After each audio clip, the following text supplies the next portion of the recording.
Menjadi guru tentu merupakan pilihan profesi yang mulia, karena perannya yang sangat strategis untuk mencerdaskan kehidupan bangsa. Namun sayangnya profesi yang mulia tersebut tidak menjamin kehidupan guru nyaman dan sejahtera. Justru kebalikannya, menjadi guru di negeri ini seolah harus siap dengan berbagai risiko dan potensi dikriminalisasi. Seperti yang dialami Supriyani, seorang guru honorer di SDN 04 Baito, Konawe Selatan, Sulawesi Tenggara, yang harus merasakan dinginnya jeruji besi hanya karena dituduh memukul siswanya yang merupakan anak seorang anggota kepolisian. Tidak hanya ditahan, Supriyani juga mengalami pemerasan baik oleh oknum anggota kepolisian maupun oleh oknum kejaksaan. Sebuah risiko yang tidak sebanding dengan pengorbanannya sebagai seorang pendidik.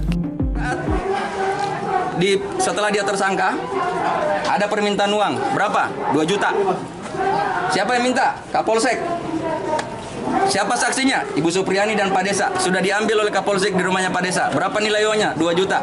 Uangnya Ibu Supriyani 1.500.000 ditambah dengan uangnya Pak Desa 500.000. Kemudian apa lagi? Pada saat mau di kejaksaan, ditelepon oleh orang dari perlindungan anak. Katanya dari pihak kejaksaan meminta 15 juta supaya tidak ditahan. Ya kan? 15 juta supaya tidak ditahan. Ibu Supriyani tidak bisa lagi menyanggupi karena dia tidak ada duit. Ya kan? Nah, ini dari awal kita sudah lihat bahwa ini luar biasa di seseorang guru honorer dimainkan oleh jahatnya para aparat penegak hukum kita.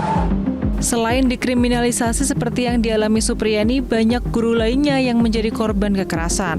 Pada tanggal 1 Agustus 2023 di Rejang Lebong, Bengkulu, seorang guru olahraga di SMA N7 Rejang Lebong, Zaharman, dianiaya orang tua salah satu siswa hingga hampir buta. Kapolsek Padang Ulak Tanding Ibtu Hengki Noprianto menyatakan, aksi penganiayaan tersebut bermula saat korban merupakan guru olahraga mendapati seorang siswa merokok di lingkungan sekolah lalu menegur dan menindaknya. Siswa tersebut kemudian pulang dan melapor ke orang tuanya yang kemudian menuju sekolah dan menganiaya korban menggunakan ketapel.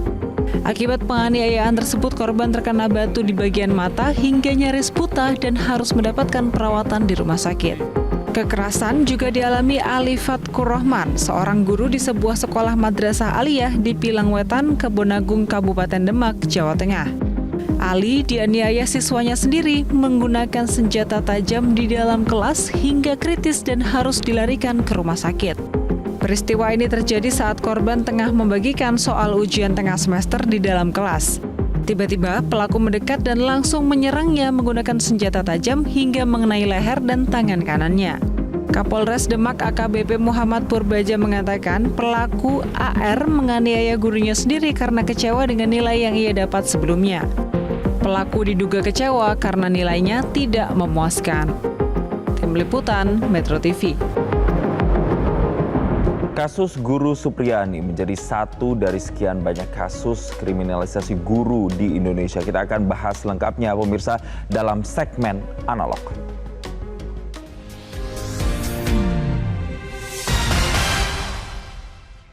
Pemirsa, kasus Guru Supriyani di Konawe Selatan, Sulawesi Tenggara terus bergulir, tak hanya proses hukumnya. Kasus Supriyani juga membuka pembahasan di Wakil Rakyat tentang perlunya payung hukum bagi guru dalam menjalankan tugasnya agar kasus-kasus kriminalisasi terhadap tenaga pendidik tidak terus terjadi.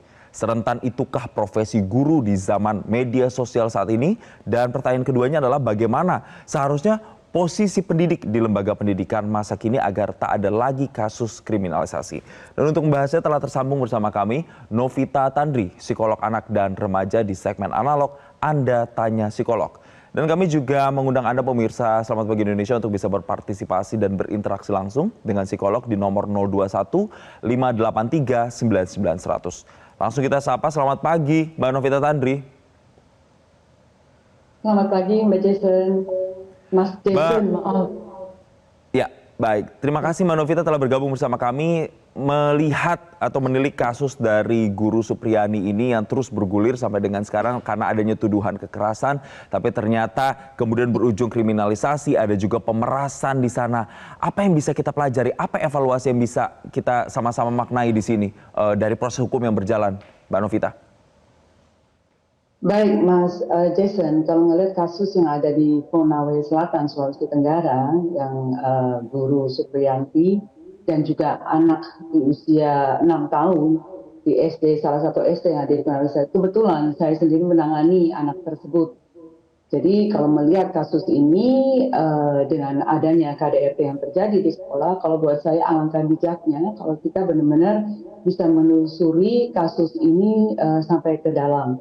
Karena kebetulan pada saat itu saya berada di Sulawesi Tenggara dan saya diminta untuk bisa membantu menangani anak tersebut.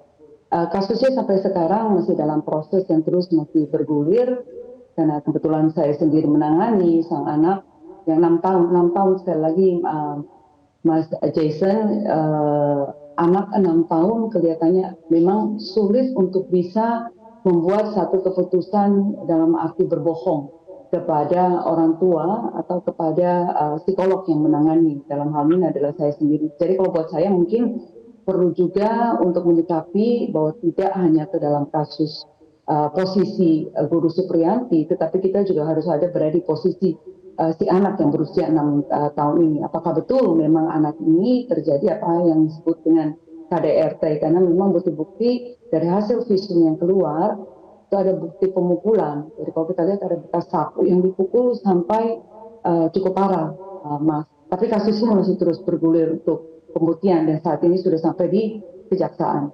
SP21-nya sudah lengkap. Mbak Novita, ada aduan dari korban, kemudian ada pembelaan pastinya dari sang Guru Supriyani. Ada juga respon dari orang tuanya yang kemudian ini berlanjut ke proses hukum. Sebenarnya kalau Anda melihat, ini akarnya bermuara di mana? Apakah karena aduan sang anak yang kemudian memicu, men-trigger kasus ini kemudian terjadi, atau sebenarnya respon dari orang tua yang kemudian berujung terhadap kriminalisasi sang guru yang harus kita evaluasi? Betul, ya kalau saya melihat anak justru tidak melapor. Anak justru ketakutan, tidak mau melapor kenapa bekas-bekas luka itu terjadi di fisiknya. Yang akhirnya didorong oleh ibunya untuk bicara. Dan pada saat ditanya sama ibunya, dia bilang dia jatuh waktu bermain dengan ayahnya. Tapi ternyata ayahnya tidak pernah pada saat mendampingi itu tidak melihat dia jatuh. Karena 100% berada di dalam pengawasan ayah yang ada Wibowo ya.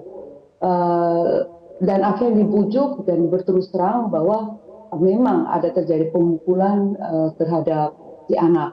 Lalu yang kedua ada saksi. Saat itu ada 3 anak yang melihat kejadian tersebut, tetapi akhirnya belakangan saksi itu tidak mau lagi bersaksi, Mas Jason. Akhirnya sebenarnya laporan polisi, jadi tidak langsung dibuatkan laporan polisi sampai yang akhirnya ke dalam kejaksaan, tetapi ada rentetan mau RJ, Mas, restoratif justice dengan cara kekeluargaan. Tetapi ternyata dari 5 kali pertemuan itu tidak terjadi. Jadi terpaksa akhirnya masuk kepada kejaksaan. Dalam hal ini saya perannya adalah sebagai psikolog. Jadi bagaimana peran saya adalah terhadap anaknya ya, dan faktor psikologis yang terjadi bukan saja terjadi kepada orang tuanya yang kebetulan adalah anggota polisi, dan anak yang 6 tahun akhirnya nggak bisa bersekolah. Jadi kita juga harus berimbang melihat kasus ini. Saya bicara di sini karena saya memang kebetulan menangani ini karena lokasi pada saat itu berada di Sulawesi Tenggara. Baik, Mbak Novita, tidak hanya kasus ini saja yang nantinya akan kita bahas. Ada kasus-kasus kriminalisasi lainnya, bentuk-bentuk kemudian guru-guru yang mungkin saat ini banyak disorot begitu ya. Nah, tapi kita akan mengajak salah satu penelpon di Selamat Pagi Indonesia, Pak Bian dari Mataram yang ingin bertanya. Selamat pagi, Pak Bian. Selamat pagi, Mas. Selamat pagi, Mbak. Selamat Baik, pagi, kami ralat Pak Dion ya. Oke. Ya, Pak Dion. Ya, Pak Dion silakan pertanyaannya, Pak Dion. Pak Bion. Nah, jadi begini, saya coba menyikapi persoalan ini. Ya, jadi begini, saya coba menyikapi persoalan ini dengan mindset hukum saya, sebetulnya saya seorang lawyer. Jadi kalau sekarang guru honorer kita sudah masuk dalam posisi terdakwa, kalau itu dalam proses persidangan nanti, jaksa penuntut umum tidak dapat membuktikan apa yang dituduhkan dalam tuntutannya, maka kita berharap hakim dengan keyakinannya berdasarkan fakta-fakta hukum di persidangan harus memutus brisprah atau bebas murni. Itu satu. Lalu yang kedua, Kalau kita kaji kembali dengan proses adanya kriminalisasi hukum terhadap guru, jadi tidak hanya guru yang pernah terjadi kriminalisasi dalam konteks adat bangsa di Republik ini. Nah, kriminalisasi ini sering dipolitisasi dengan persoalan-persoalan hukum. Ini yang tidak benar. Maka negara harus hadir, yaitu Presiden Republik Indonesia Pak Prabowo, untuk segera memberikan suatu keringanan atau membebaskan guru honorer kita dari segala tuntutan jaksa. Itu yang kedua. Lalu yang ketiga, ada sebuah instrumen politik yang dimainkan oleh kelompok-kelompok yang tidak bertanggung jawab terhadap proses ini. Sehingga guru kita sebagai penyambung lidah rakyat dalam konteks membangun anak bangsa, dalam konteks sebagai calon pemimpin bangsa ke depan, ini harus diperhatikan oleh negara. Jangan dibiarkan dia sampai pada ada tuntutan di pengadilan. Itu saja mungkin. Pertanyaannya apa Pak Bion? Nah, pertanyaannya adalah gimana sekarang sikap dari kriminologi kita maupun sikap dari para jaksa dan hakim dalam proses ini untuk membebaskan terdakwa dalam segala tuntutan jaksa. Mungkin itu pertanyaannya. Baik, terima kasih Pak Bion. Silakan Mbak Novita untuk menanggapi pertanyaan dari Pak Bion tadi. Baik, kebetulan saya juga sekarang sedang mengambil S2 tesis Magister Hukum dan pengalaman sedikit banyak, tapi juga tentang tentang hukum ini. Kalau buat saya nanti kita serahkan aja gitu ya, tapi kalau dalam konteks ini kita bicara dialog dengan psikolog. Dalam konteks ini mungkin kalau buat saya adalah bijaksana untuk bisa mempertimbangkan, karena kita bicara bukan saja hanya profesi guru, tetapi juga ada anak usia 6 tahun yang perlu kita lindungi haknya. Hak untuk bersekolah, hak untuk dilindungi, hak untuk bisa mendapatkan pengajaran di sekolah formal. Nah, saat ini Ananda 6 tahun ini tidak bisa bersekolah karena ditolak di sekolah yang ada di Konawe Selatan. Sedangkan ayahnya berada di Konawe Selatan yang harus bertugas di sana, tidak bertugas di tempat lain, tidak bisa pindah begitu saja. Gitu. Kalau buat saya, mungkin kita sama-sama berhati adem gitu ya untuk melihat ini supaya hak anak juga bisa dipenuhi untuk bisa bersekolah kembali, Mas Jason. Baik, semoga itu menjawab pertanyaan dari Pak Bion. Sebelum nanti kita menampung lagi pertanyaan dari penelpon kita lanjutkan lagi Mbak Novita. Ada kemudian respon, ini guru-guru di Baito kemudian menolak untuk mengajar anak-anak yang merupakan anak dari polisi atau petugas kepolisian. Bagaimana Anda melihat adanya respon seperti ini dari para guru-guru kita? Baik, kalau buat saya nggak fair ya, tidak kita mengajar, saya juga pendidik, kita mengajar tidak melihat latar belakang daripada profesi seorang orang tua gitu. Mau dia datang dari latar belakang prasejahtera, mau dari anak presiden, anak gubernur, anak petani, anak pengasong-asongan gitu, pedagang asongan, semuanya kita wajib untuk bisa mengajar dengan hati. Karena guru adalah arsitek jiwa, dia yang merancang jiwa anak-anak kita. Kebayang nggak sih anak-anak yang murni polos ini gara-gara profesi ayahnya, guru tidak mau mengajar anaknya. Jadi kalau buat saya menjadi guru harusnya menjadi panutan atau role model bagi siswa. Dan kalau sampai terjadi seperti ini, kemana anak-anak ini yang tidak bisa memilih datang dari keluarga yang mana, datang dari orang tua yang mana, ya nggak sih? Jadi kalau buat saya nggak fair buat anak-anak. Kalau sampai guru, please gitu ya, untuk bisa secara general bahwa tugasannya adalah pengajar dan adalah arsitek. Baik, kita di satu sisi setuju untuk tidak mengkriminalisasi guru yang banyak sekarang dianggap berpotensi untuk dikriminalisasi, tapi di sisi lain kita juga sepakat bahwa anak-anak punya hak untuk mendapatkan pendidikan. Di luar mereka ini anak siapa begitu. Terima kasih psikolog anak dan remaja Novita Tandri telah bergabung bersama kami di segmen analog dalam Selamat Pagi Indonesia kali ini. Jelajahi cara baru mendapatkan informasi. Download Metro TV Extend sekarang.